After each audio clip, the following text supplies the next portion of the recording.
Question 7. The diagram below shows a sketch of these two curves. Find the area of the region bounded by the two curves.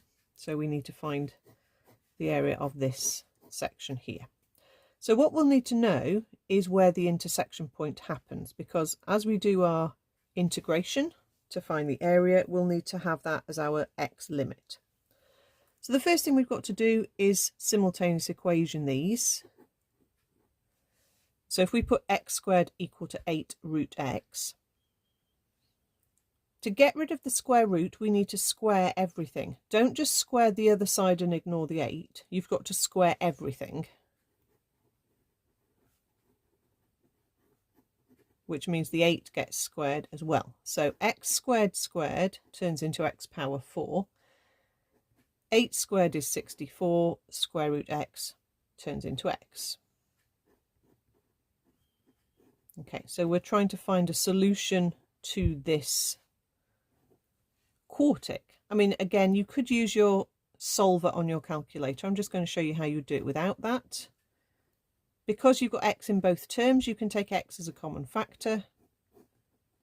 So that will give you x is 0, which is this point of intersection, or x cubed is 64. So if you cube root 64, you're going to get x is 4. Okay, and then subbing back in to get the y coordinate, you can just sub it into y equals x squared. That's the easiest. 4 squared is 16. So you've got this point 4 comma 16. So you now know that that is at 4. Okay.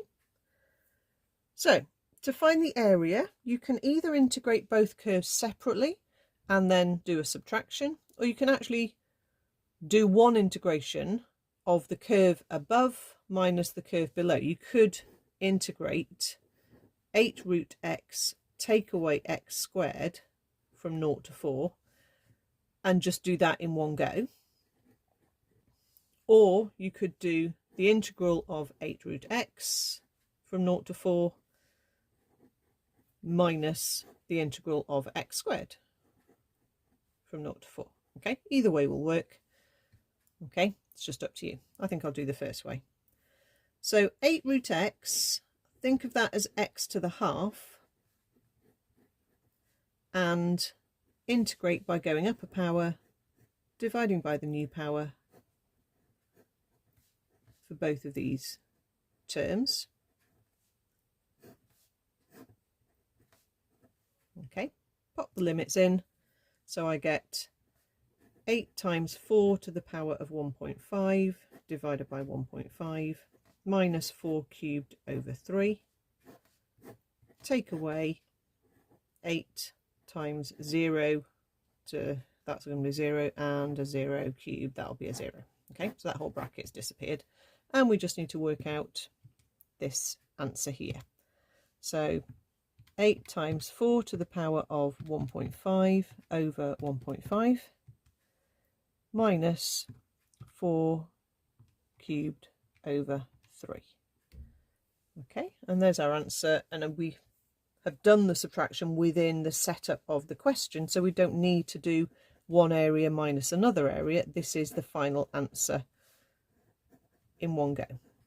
But as I said, it's perfectly good to do the area here minus the area here, and that would give you two perfectly good answers, which work 128 over 3, take away 64 over 3 to leave you 64 over 3.